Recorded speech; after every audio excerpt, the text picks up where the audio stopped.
Bonjour à tous, bienvenue dans votre émission Direct Santé. Ce matin, nous allons parler de dénutrition chez les personnes diabétiques. Donc, la dénutrition chez les patients diabétiques, en particulier chez les personnes âgées, est une préoccupation croissante. Elle peut aggraver les complications du diabète et du vieillissement. Elle peut altérer la qualité de vie et puis augmenter le risque de mortalité. Pourquoi? C'est un problème majeur. Je suis accompagnée de Dr Kodjo, diabétologue, endocrinologue et nutritionniste qui est avec moi ce matin pour vous éclairer, pour vous vraiment mettre les points sur les i, parce que beaucoup de personnes pensent que se priver de nourriture peut aussi les aider à mieux gérer leur diabète. Bonjour docteur, comment allez-vous? Bonjour madame Essig, je vais bien vous. Très bien, très bien. Écoutez, nous sommes là pour un thème bien précis et très important parce que, comme je viens de le dire, on parle de diabète, mais dès que c'est diagnostiqué diabétique, ça y est, les gens pensent que c'est la fin du monde, docteur. Peut-on revenir un petit peu sur la définition du diabète et puis aussi avant de continuer? Effectivement, le diabète, c'est une maladie qui fait peur et c'est une maladie du sucre. Et c'est le sucre qui n'est pas bien métabolisé, le sucre qu'on mange n'est pas bien utilisé par les cellules parce que le pancréas, qui est l'organe qui va fabriquer l'hormone que nous appelons l'insuline, cette insuline-là qui est comme une clé, qui va permettre à ce que les cellules soient ouvertes, puissent intégrer le glucose, le sucre que nous avons mangé. Donc l'insuline qui est défaillante ou qui n'est pas là en quantité suffisante, donc va faire que le sucre que nous avions mangé, ce sucre-là ne sera pas utilisé par les cellules. Et donc cela va entraîner ce que nous appelons une hyperglycémie, donc le taux de sucre qui est permanemment élevé dans le sang. Et ce sucre-là, cette hyperglycémie va entraîner des complications. Et c'est ce qui pourrit un peu la vie du diabétique. Et donc, il faut rappeler que on parlera de diabète lorsque la glycémie qu'on a faite au laboratoire le matin, donc une glycémie veineuse au laboratoire, elle est supérieure à 1,26 g. Quand ça dépasse 1,26 g, on va recontrôler une deuxième fois. Et quand la deuxième fois, cette glycémie elle est toujours supérieure à 1,26 g, on va dire que la personne est diabétique.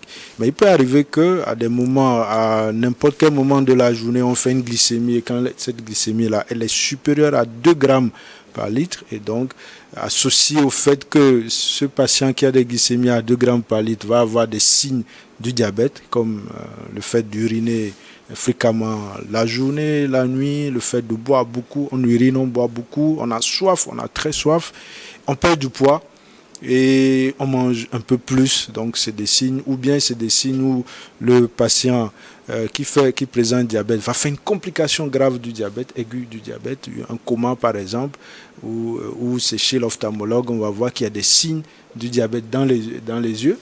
Et donc cela va amener à ce qu'on fasse une glycémie et vous allez comprendre que le diabète sera diagnostiqué. Mais quand on parle de sucre, il faut bien préciser aussi que c'est pas que les sucres qu'on a l'habitude de manger. Oui, effectivement, quand on parle de sucre, le thème générique, c'est les glucides. Donc, il y a les glucides de type, les complexes qu'on a dans tout ce qu'on a comme céréales et tout, donc essentiellement l'amidon, et les sucres simples, les glucides simples, donc qu'on va avoir dans les fruits, et même le sucre même. Donc, c'est ça. Donc, c'est de tout ça qu'on parle. Ok. Ce matin, c'est toujours lié au diabète, mais là, par contre, on va parler de déséquilibre nutritionnel, la dénutrition chez les diabétiques. Qu'est-ce qu'on comprend par là, dénutrition, docteur? Quand on parle de dénutrition, vous comprenez avec le thème, le mot dénutrition, c'est quelqu'un qui est dénutri, c'est quelqu'un qui manque d'énergie. Donc on parle de carence en protéines, en énergie, et dans cette dénutrition aussi nous avons la carence en protéines. C'est-à-dire que les protéines sont des sont des nutriments qui vont aider, qui sont très essentiels à l'organisme. Donc ces protéines-là vont manquer parce que l'apport que nous faisons est insuffisant. Mais dans cette dénutrition, on va y avoir aussi une carence en vitamines.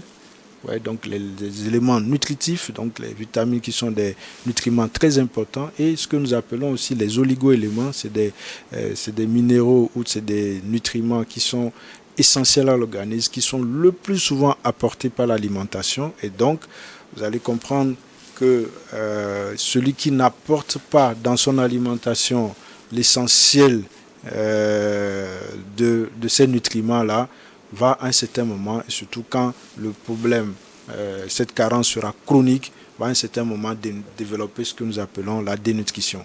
Et on le voit bien sur l'image, vous voyez que les apports nutritionnels, c'est pas équilibré,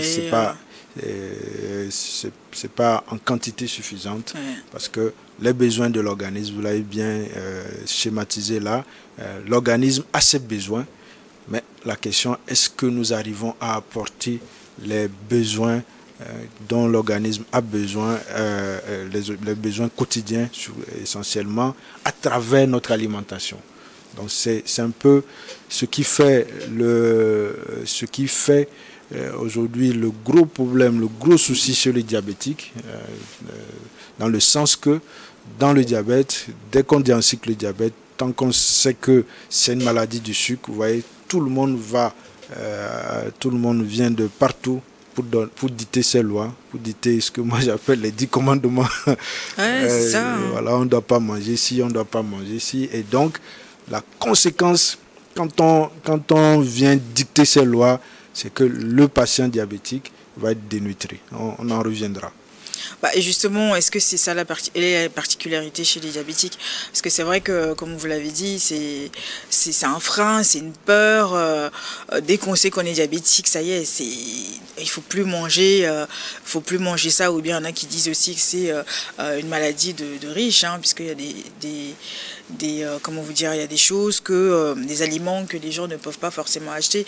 Comme quand on parle de riz, c'est des céréales, des choses comme ça. C'est vrai que c'est une autre image carrément qu'on a de ça, du diabète. Donc, qu'est-ce que vous pouvez aussi dire à ces diabétiques qui ont justement été diagnostiqués? Est-ce qu'il faut avoir peur? Qu'est-ce qu'il faut faire exactement, docteur? Effectivement, ouais, quand on a un problème de diabète, c'est ce que nous mangeons est souvent transformé en glucose, et c'est ce glucose-là qui n'est pas bien utilisé parce qu'il y a une carence en insuline. Et donc, dans la prise en charge du diabète, ce qui nous est très important, c'est déjà de rééquilibrer cette carence-là en insuline. C'est ce qui est le plus important là. Et donc, il faut un traitement. Et le traitement nous aide à apporter un peu plus d'insuline pour que le glucose soit utilisé.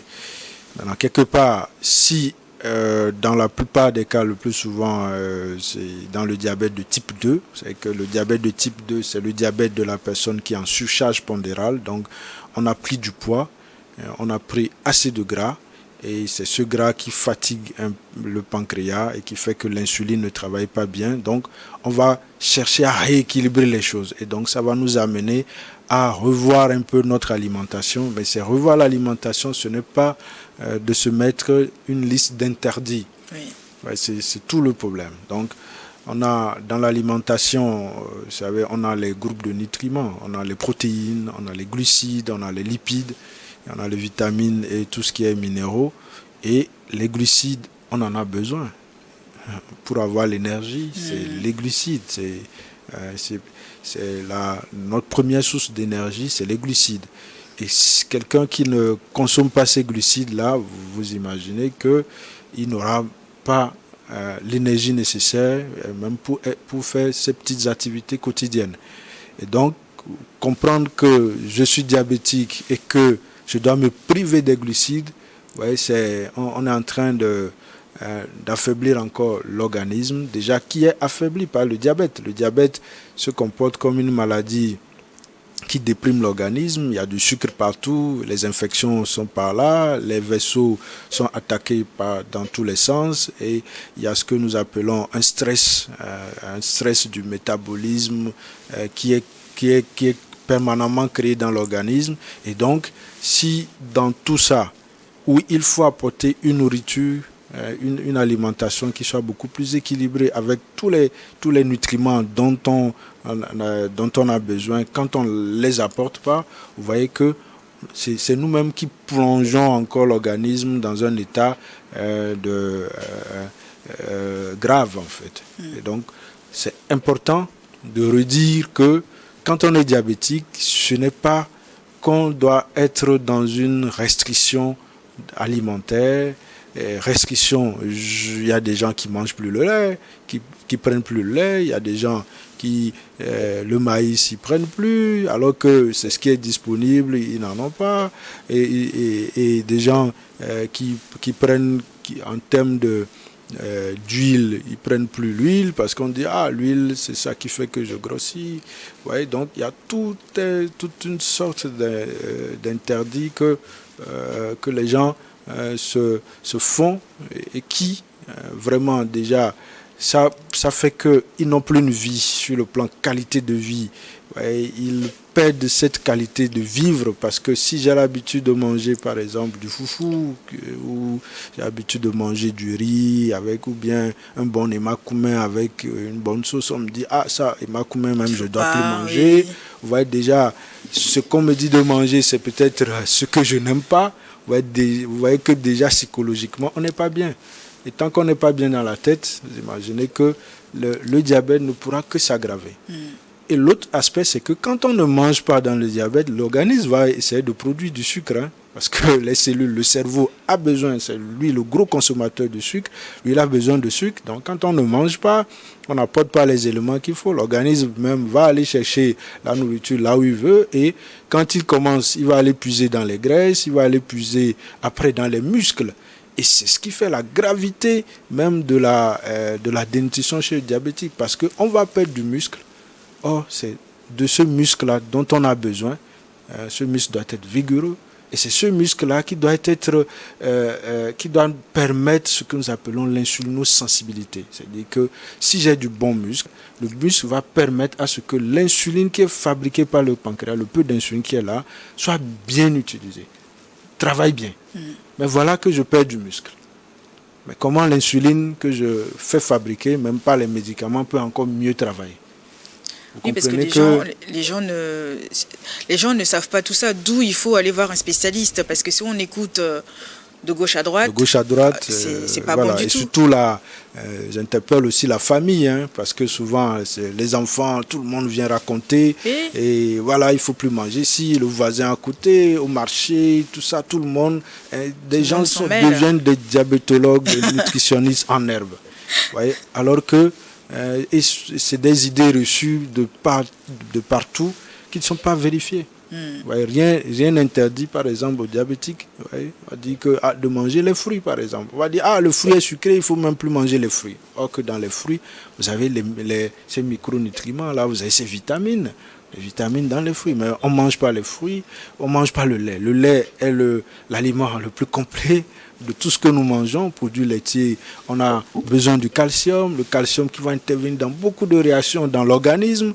Mais ce calcium, on l'a, c'est l'aliment qui nous apporte plus le calcium, c'est le lait et les produits laitiers. Mais vous imaginez, on va de côté ces produits laitiers, alors que dans les recommandations diététiques, il est conseillé de prendre 2 à 3 produits laitiers par jour. Vous voyez, nous on n'en prend même pas un seul produit laitier. Donc ouais, c'est tout ça qui va créer cette carence-là, carence en énergie parce que nous n'apportons pas assez de glucose, assez de lipides pour que l'organisme ait de l'énergie, carence en protéines, ouais, ces protéines qui vont aider. Les protéines sont la matière première des muscles.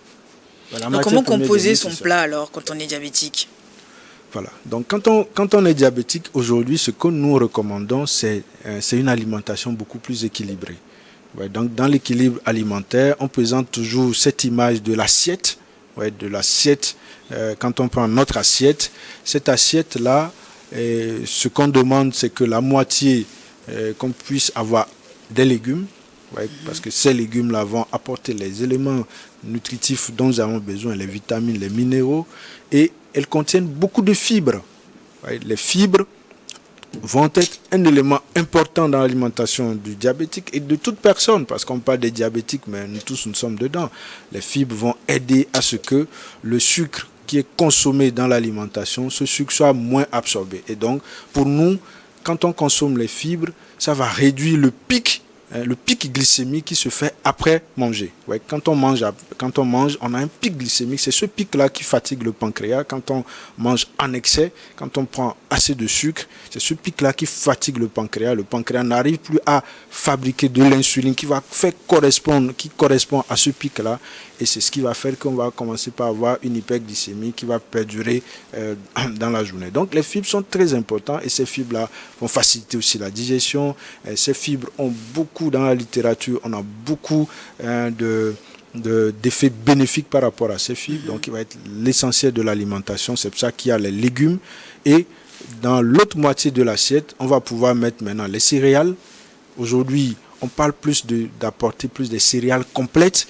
Qu'est-ce que vous appelez par céréales? Quand on parle de céréales, c'est un peu tout ce qui est grain, hein, le maïs, le sorgho, le mil, le millet, le riz, et les céréales et les tubercules. Nous avons les tubercules, le manioc, l'igname, la banane, le plantain, les bananes plantains et tout ça.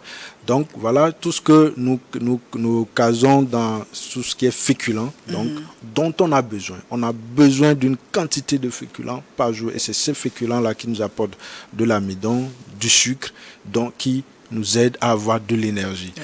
Donc on va réduire la quantité parce que habituellement dans nos plats, nous avons l'habitude de manger en excès les féculents. Ouais, c'est ce qu'on va essayer de réduire. Ouais, pour avoir plutôt un équilibre nutritionnel, un équilibre alimentaire, on va réduire les féculents et quelque part, il faut apporter des protéines.